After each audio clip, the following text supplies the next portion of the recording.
شریعت نے کچھ لوگوں کو رخصت دیا ہے، ان کو چھوڑ کر کے جو بالغ ہیں، عاقل ہیں، سمجھدار ہیں، چاہے مرد ہو یا عورت، شریعت نے کہا ایسے لوگوں کے لیے روزہ رکھنا ضروری ہے، فرض ہے۔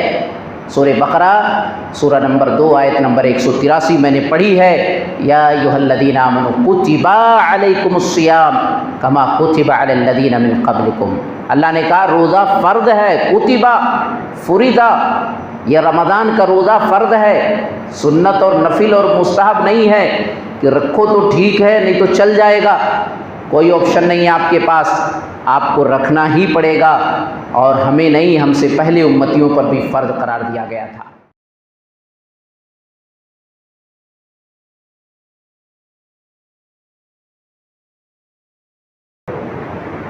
حاضرین جمعہ،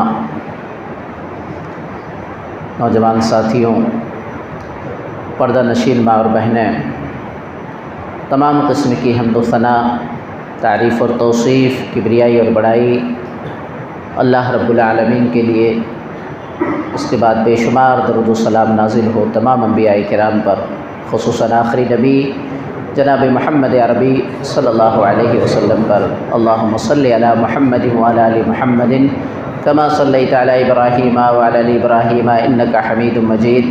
اللہم بارک علی محمد وعلی آل محمد کما بارکت علی ابراہیم وعلی آل ابراہیم انک حمید مجید۔ اللہ کی توفیق سے رمضان کے مقدس مہینے کو ہم نے پا لیا، یہ ہمارے لیے بہت بڑی نعمت کی بات ہے۔ اس سلسلے میں رسول اللہ کی 2 حدیث میں آپ کے سامنے پیش کرتا ہوں، جس سے پتہ چلے گا آپ کو کہ رمضان کا مہینہ پانا یہ خاص اللہ کی نعمت ہوتی ہے بندے کے اوپر۔ ایک حدیث ابن ماجہ کے حوالے سے، امام ابن ماجہ 3925 نمبر کی روایت ہے۔ طلحہ بن عبید اللہ کا خواب ہے، ایک صحابی رسول کا خواب ہے، جس خواب کی تصدیق دربار رسالت میں جا کر کے کی گئی۔ طلحہ بن عبید اللہ کہتے ہیں میں نے ایک خواب دیکھا۔ خواب کیا دیکھا؟ 2 شخص ایک ساتھ اسلام قبول کرتے ہیں، ان میں ایک شخص ایسا ہوتا ہے جو بہت زیادہ عبادت گزار ہوتا ہے، عابد ہوتا ہے، اور شہادت کی موت لے کر کے 1 سال پہلے دنیا سے چلا جاتا ہے۔ اس کا دوسرا ساتھی جو اس کے ساتھ اسلام قبول کیا تھا، وہ شہادت کی موت تو نہیں پاتا ہے، لیکن 1 سال کے بعد عام موت اس کی ہوتی ہے اور دنیا سے جاتا ہے۔ طلحہ بن عبید اللہ کہتے ہیں میں نے خواب میں دیکھا جو شخص عام موت سے 1 سال کے بعد گیا ہے وہ جنت میں پہلے داخل ہو رہا ہے، اور جو شہادت کی موت لے کر کے گیا عبادت گزار تھا وہ بعد میں جنت میں جا رہا ہے۔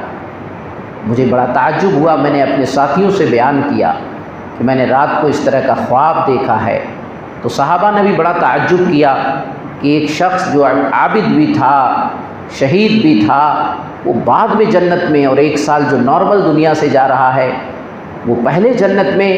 صحابہ نے رسول اللہ صلی اللہ علیہ وسلم سے جا کے اس واقعے کو بیان کیا، کہ اللہ کے نبی ہم نے اس خواب کو طلحہ بن عبید اللہ کے ذریعے سے سنا ہے، آپ اس خواب کی تعبیر بتائیے، ہم تو تعجب کر رہے ہیں۔ اللہ کے نبی صلی اللہ علیہ وسلم نے کیا کہا؟ کہا اس میں تعجب کی کون سی بات ہے؟ الیس قد مکث ھذا بعدہ سنہ ادرک رمضان وصامہ وسجد کذا وکذا سنۃ۔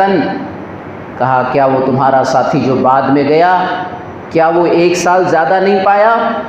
کیا رمضان کے روزے کو اس نے نہیں پایا؟ کیا اس نے اتنی نمازیں سجدے کی حالت میں نہیں کیا؟ تو اس کے اور اس کے درمیان مشرق اور مغرب کا فرق ہو گیا۔ اللہ کے نبی صلی اللہ علیہ وسلم نے اس حدیث کے ذریعے سے ہمیں پیغام پہنچایا کہ رمضان کا مہینہ پا لینا یہ اللہ کی بہت بڑی نعمت ہے۔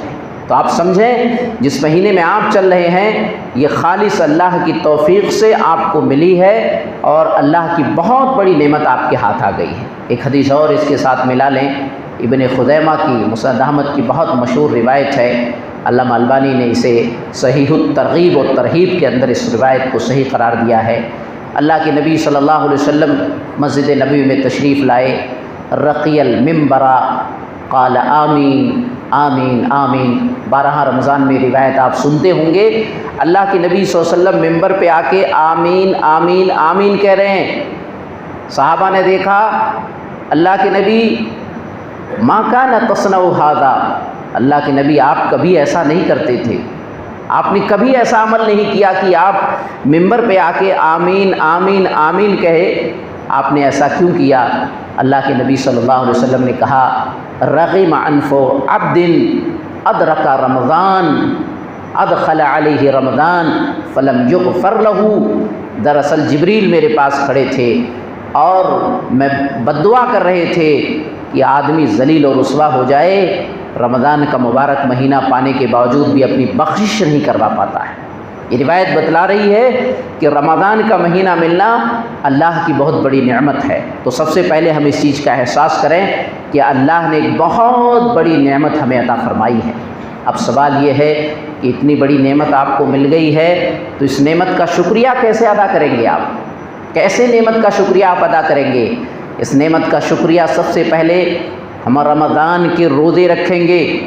سب سے پہلی چیز یہ ہے کہ جو لوگ بھی بیمار نہیں ہیں، جو لوگ بھی سفر میں نہیں ہیں، اسی طریقے سے جو عورتیں حمل میں نہیں ہیں، جو عورتیں دودھ نہیں پلا رہی ہیں اپنے بچوں کو، شریعت نے کچھ لوگوں کو رخصت دیا ہے، ان کو چھوڑ کر کے جو بالغ ہیں، عاقل ہیں، سمجھدار ہیں، چاہے مرد ہو یا عورت، شریعت نے کہا ایسے لوگوں کے لیے روزہ رکھنا ضروری ہے، فرض ہے۔ سورہ بقرہ سورہ نمبر 2 آیت نمبر 183 میں نے پڑھی ہے، یا ایھا الذین آمنوا کتب علیکم الصیام کما کتب علی الذین من قبلکم۔ اللہ نے کہا روزہ فرض ہے، کتب فرض، یہ رمضان کا روزہ فرض ہے، سنت اور نفل اور مستحب نہیں ہے کہ رکھو تو ٹھیک ہے نہیں تو چل جائے گا، کوئی آپشن نہیں ہے آپ کے پاس، آپ کو رکھنا ہی پڑے گا، اور ہمیں نہیں، ہم سے پہلے امتیوں پر بھی فرض قرار دیا گیا تھا۔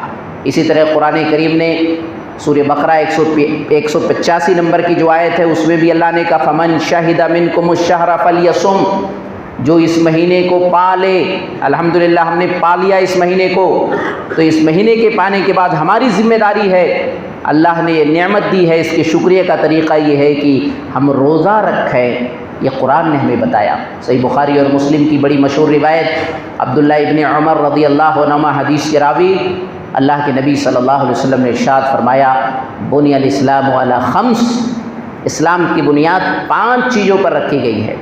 کیا ہے 5 چیزیں؟ شہادت لا الہ الا اللہ، پہلی چیز ہے کلمہ شہادت کی گواہی دینا۔ الحمدللہ ہم سب مسلمان ہیں، جتنے لوگ بھی آج جمعہ کے اندر موجود ہیں سب کے سب کلمہ شہادت کی گواہی سب نے دی ہے۔ اب اقام الصلاۃ، اسلام کی بنیادوں میں سے دوسری بنیاد کیا ہے؟ نماز قائم کرنا۔ اعطاء الزکاۃ، تیسری کیا چیز ہے؟ زکوٰۃ دینا۔ چوتھی کیا ہے؟ صوم رمضان، رمضان کا روزہ رکھنا۔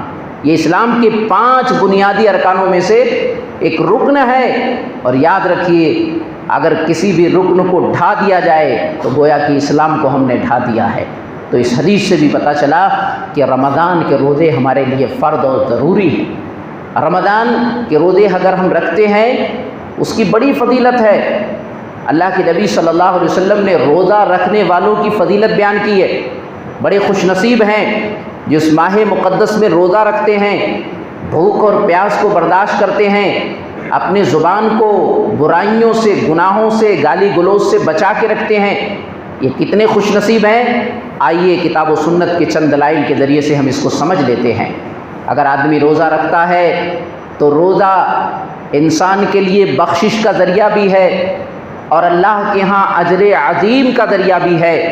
اللہ نے قرآن کریم سورۃ الاحزاب سورہ نمبر 33 کی آیت نمبر 35 میں وعدہ کیا، والصائمین والصائمات، اللہ نے کہا چاہے روزہ رکھنے والے مرد ہوں، چاہے روزہ رکھنے والی عورتیں ہوں، آگے چل کے اللہ نے کہا اعد اللہ لہم مغفرۃ واجرا عظیما، اللہ نے ان کے لیے مغفرت، بخشش اور بہت بڑا ثواب، اجر عظیم جس کو ہم شمار نہیں کر سکتے، بتا نہیں سکتے ہیں، اللہ نے ایسے لوگوں کے لیے تیار کر رکھا ہے۔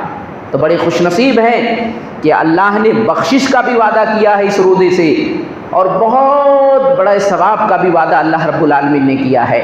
اسی طرح روزہ، اس کا اجر و ثواب کتنا ہوگا ہم اس کو اندازہ نہیں لگا سکتے ہیں، اس کی نیکی کتنا ملے گی، کتنا اجر ہے، بغیر حساب کے ہے۔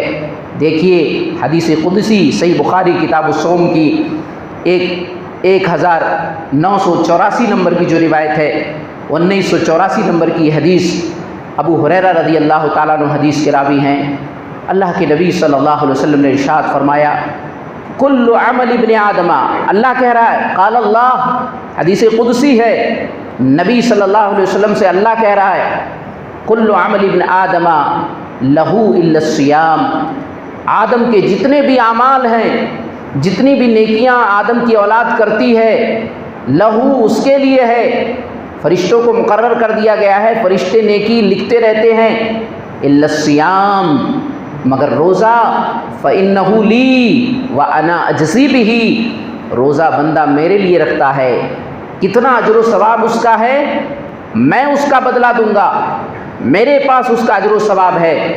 اندازہ لگائیے کتنا خوش نصیب ہے ایک روزے دار کہ اتنا اجر ہے جس کو ہم لمٹ میں نہیں کہہ سکتے ہیں کہ یہ لمٹ ہے، یہ تعداد ہے، یہ گنتی ہے، کاؤنٹنگ ہے، ہم بتا نہیں سکتے ہیں۔ اسی طرح روزہ، اتنا خوش نصیب ہے روزہ رکھنے والا کہ روزہ رکھنے والا اپنے آپ کو گناہوں سے بچا لیتا ہے۔ روزہ ڈھال ہے گناہوں سے بچنے کا، روزہ جہنم سے بچنے کے لیے ڈھال ہے۔ جس طرح ایک سپاہی، ایک فوجی اپنی حفاظت میدان جنگ میں کرتا ہے کہ دشمن مجھے مار نہ دے جان سے، ایسے ہی روزہ رکھ کر کے انسان گناہوں سے اپنی حفاظت کرتا ہے، جہنم سے اپنی حفاظت کرتا ہے۔ صحیح بخاری کی یہی روایت، اس میں آگے ہے، ابو ہریرہ حدیثی کے راوی ہیں، والصیام جنہ فإذا كان صوم يوم أحدكم فلا يرفث ولا يصخب فإن سابه أحد أو قاتله فليقل إني امرؤ صائم۔ اللہ کے نبی نے کہا روزہ ڈھال ہے، جب تم میں سے کوئی روزہ رکھے تو اسے چاہیے کہ نہ تو گالی گلوچ منہ سے نکالے، گالی گلوچ کے الفاظ نہیں نکلنا چاہیے، نہ شور شرابہ کرے، چیخے اور چلائے۔ اگر کوئی شخص آپ کو گالی دیتا ہے، کوئی آپ سے قتال اور لڑائی کے لیے تیار ہوتا ہے، تو آپ اتنا کہہ دیں انی صائم انی صائم، میں روزے سے ہوں، میں روزے سے ہوں۔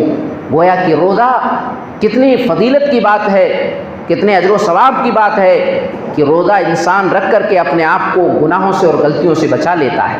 روزہ انسان جب روزہ رکھتا ہے تو شام کے وقت اس کے معدے کے خالی ہونے کی وجہ سے معدے سے ایک بو آتی ہے، معدے سے ایک بو آتی ہے، کیونکہ دن بھر روزہ رکھا ہے، کچھ کھایا پیا نہیں ہے، اس کا معدہ خالی ہے، اس سے بو آتی ہے۔ وہ بو اللہ کے نزدیک کستوری، مشک عنبر، دنیا کا جو 1 نمبر کا خوشبو ہے، وہ بو اللہ کے نزدیک خوشبو اس کستوری سے بہتر ہے۔ اللہ کے نبی صلی اللہ علیہ وسلم نے ارشاد فرمایا، والذی نفس محمد بیدی لخلوف فم الصائب اطیب عند اللہ من ریح المسک۔ اللہ کی قسم، نبی نے کہا والذی نفس محمد بیدی، محمد کی جان جس کے ہاتھ میں ہے، نبی قسم کھا رہے ہیں، یعنی اللہ کی قسم کھا کر کے بتا رہے ہیں کہ روزے دار کے منہ کی جو بو ہوتی ہے یہ اللہ کے نزدیک مشک عنبر کستوری کی خوشبو سے بہتر اور پاک ہے۔ اندازہ لگائیے، غور کیجئے، بعض لوگ اس حدیث کو غلط سمجھتے ہیں، شام کو مسواک نہیں کرتے ہیں کہ مسواک کر لیں گے تو خوشبو بدبو ختم ہو جائے گی، یہ حدیث کا مفہوم نہیں ہے۔ مسواک تو اللہ کے رضا کے لیے، منہ کی پاکی کے لیے بہترین چیز ہے۔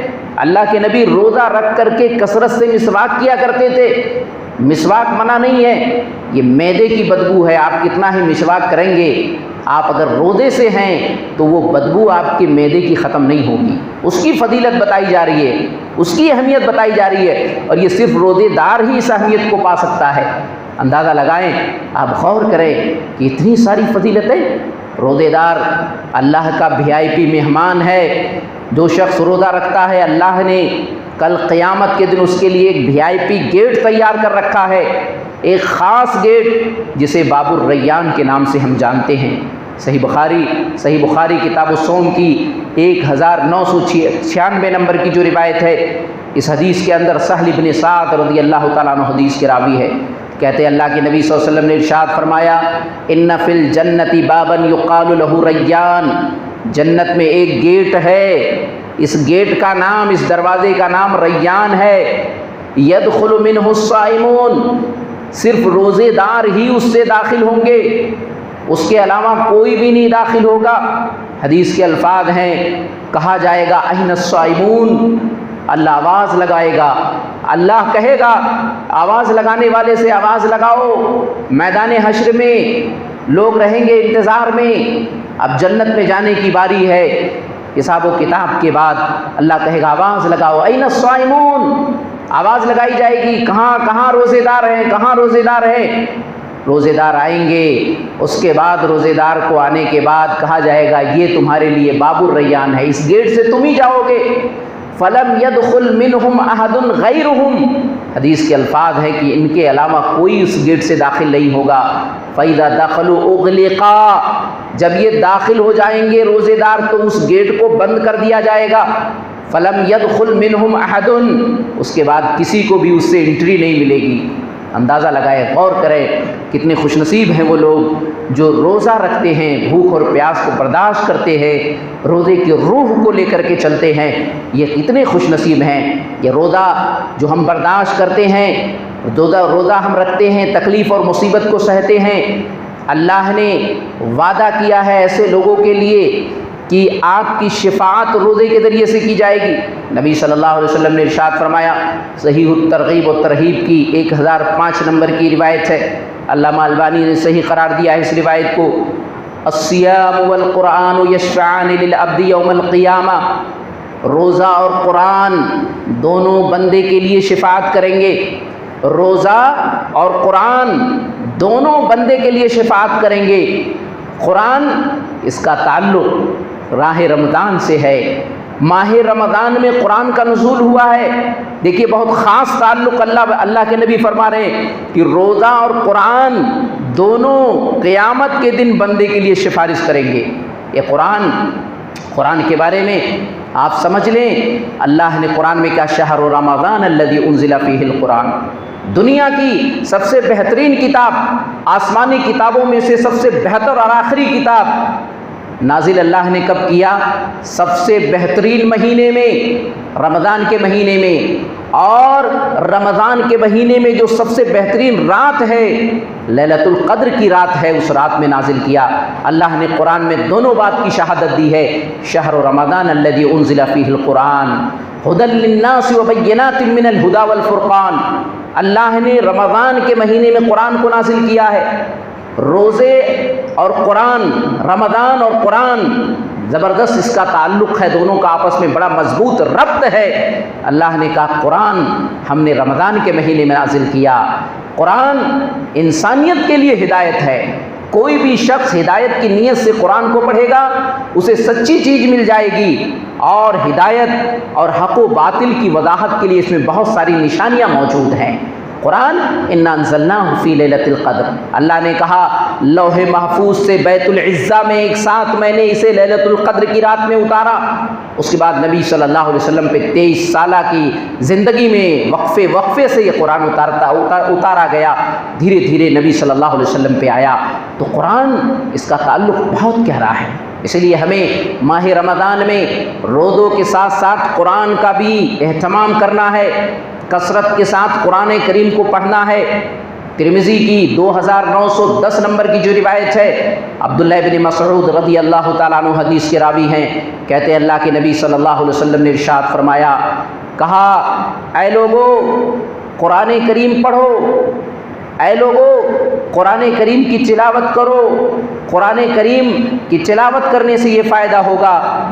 اللہ کے نبی صلی اللہ علیہ وسلم نے کہا الحسر فلہ بہ حسنہ من قرأ حرفا من کتاب اللہ فلہ بہ حسنہ، اگر قرآن کریم سے ایک حرف بھی آپ نے پڑھ لیا آپ کو ایک نیکی ملے گی، والحسنۃ بعشر امثالہا، اور ایک نیکی 10 نیکی کے برابر ہے۔ لا اقول الف لام میم حرف، اگر کوئی سورۃ البقرہ کھولتا ہے اور پڑھتا الف لام میم، یہ پڑھ لیتا ہے، اللہ کے نبی نے کہا میں یہ نہیں کہتا ہوں الف لام میم ایک حرف ہے، بلکہ میں کہتا ہوں الف حرف، لام حرف، میم حرف۔ اگر آپ نے الف لام میم بھی اللہ کی کتاب سے کھول کے پڑھا تو آپ کو ایک نیکی نہیں، آپ کو 30 نیکیاں ملیں گی۔ الف حرف ہے، لام ایک حرف ہے، میم ایک حرف ہے، گویا 3 حرف آپ نے پڑھ لیا ہے۔ اس لیے قرآن کریم ہمیں کثرت سے پڑھنا ہے۔ قرآن نبی صلی اللہ علیہ وسلم نے ارشاد فرمایا، صحیح مسلم کی 1337 نمبر کی جو حدیث ہے، ابو ہریرہ حدیث کے راوی ہیں، اقرأ القرآن فإنه یأتی یوم القیامۃ شفاعا لأصحابہ، لوگوں قرآن پڑھا کرو، صرف رمضان میں نہیں، قرآن پڑھا کرو 12 مہینے، کیونکہ قرآن کل قیامت کے دن پڑھنے والوں کے لیے سفارش کرے گی۔ قرآن شفیعا لاصحابہ، اس کی شفاعت ہوگی قرآن کریم کی۔ قرآن اللہ کی وہ کتاب ہے کہ ہم جتنا اپنے گھروں میں پڑھیں گے اتنا اللہ کی رحمت اور برکت کا نزول ہوگا۔ اللہ کے نبی نے ارشاد فرمایا، صحیح مسلم کتاب الایمان کی 870 نمبر کی 780 نمبر کی روایت ہے، لا تجعلوا بیوتکم مقابرا، لوگوں اپنے گھروں کو قبرستان مت بناؤ، فإن الشیطان یرفل من البیت الذی تقرأ فیہ سورۃ البقرہ، اگر گھروں میں ہم سورۃ البقرہ کی تلاوت کرتے ہیں اللہ اس گھر سے شیطان کو بھگا دیتا ہے، شیطان ایسے گھر سے دور بھاگ جاتا ہے جس میں سورۃ البقرہ کی تلاوت کی جاتی ہے۔ قرآن پڑھنے والے پڑھانے والے بڑے خوش نصیب ہیں۔ اللہ کے نبی صلی اللہ علیہ وسلم نے ارشاد فرمایا، خیرکم من تعلم القرآن وعلمہ، صحیح بخاری کی 5027 نمبر کی روایت، عثمان رضی اللہ تعالیٰ عنہ حدیث کے راوی ہیں، اللہ کے نبی نے فرمایا تم میں سب سے بہتر وہ ہے جو قرآن کو سیکھتا اور سکھاتا ہے۔ ایک روایت میں ان افضلکم من تعلم القرآن وعلمہ، 5028 نمبر کی روایت ہے، تم میں سب سے بہتر وہ ہے جو قرآن کو سیکھتا ہے اور سکھاتا ہے۔ یہ حدیث کیا بتلا رہی ہے؟ یہ حدیث بتلاتی ہے کہ قرآن کریم کی تلاوت کرنی چاہیے، اور خصوصاً رمضان کے مہینے میں ہمیں قرآن کو کثرت سے پڑھنا ہے، کیونکہ قرآن یہ رمضان کا مہینہ ہے، رمضان میں قرآن کا نزول ہوا ہے۔ حدیث کے الفاظ بتلا رہے ہیں، صحیح مسلم کتاب الصوم کی 1902 نمبر کی حدیث دیکھیں آپ، جبریل امین آتے تھے اللہ کے نبی صلی اللہ علیہ وسلم کے پاس، اور اللہ کے نبی صلی اللہ علیہ وسلم سے باقاعدہ معارضہ ہوتا تھا۔ اللہ کے نبی قرآن کریم پڑھتے تھے، ہر سال ہر رمضان میں جبریل آ کے نبی صلی اللہ علیہ وسلم سے قرآن سنا کرتے تھے۔ گویا کہ یہ رمضان قرآن کا مہینہ ہے، اس میں ہمیں قرآن کو کثرت سے پڑھنا ہے۔ حدیث کے الفاظ ہیں، کان اجود الناس بالخیر، اللہ کے نبی خیر اور بھلائی میں سب سے زیادہ سخی تھے، آپ سے زیادہ خیر اور بھلائی کرنے والا کوئی شخص نہیں ہو سکتا ہے۔ کان اجود فی رمضان حین یلقاہ جبرائیل، اللہ کے نبی کی سخاوت اس وقت بڑھ جاتی تھی جب جبریل امین آپ سے ملاقات کرتے تھے۔ یلقاہ کل لیلہ فی رمضان حتی ینسلخ، جبریل رمضان کی ہر رات کو آتے تھے یہاں تک کہ پورا رمضان ختم ہو جاتا تھا۔ آتے تھے جبریل تو کیوں آتے تھے؟ اس لیے آتے تھے، یعرض علیہ النبی، یعرض علیہ النبی صلی اللہ علیہ وسلم قرآن، اللہ کے نبی اپنا قرآن پیش کرتے تھے، پڑھتے تھے، جبریل اسے سنتے تھے، اس لیے جبریل امین خصوصی طور سے آتے تھے۔ فلما لقیہ جبریل کان اجود بالخیر من ریح المرسلہ، جب جبریل امین آپ سے ملاقات کرتے تھے آپ اتنا بھلائی اور خیر میں تیز ہو جاتے تھے جیسے تیز تند ہوائیں چلتی ہو، اس طرح خیر اور بھلائی کے کام میں آپ حصہ لیا کرتے تھے۔ پتہ کیا چلا؟ رمضان اور روزے سے قرآن کا بڑا گہرا تعلق ہے، لیکن قرآن کے لیے ہمیں ضروری ہے کہ ہم قرآن کو ٹھہر ٹھہر کے سکون سے پڑھا کریں۔ ورتل القرآن ترتیلا، اللہ نے سورہ مزمل آیت نمبر 4 میں کیا کہا؟ قرآن کو ٹھہر ٹھہر کے ترتیل کے ساتھ پڑھنا چاہیے۔ آج بہت افسوس کے ساتھ کہنا پڑتا ہے کہ ہم قرآن پڑھتے ہیں، تراویح میں قرآن سنتے ہیں، لیکن تراویح ہم نے گنتی بنا لی ہے کہ ہم نے تراویح پڑھ لی ہے، بہت تیزی کے ساتھ قرآن کریم کو سنا جاتا ہے۔ بعض جگہوں پہ ایسی شکایتیں آتی ہیں کہ یا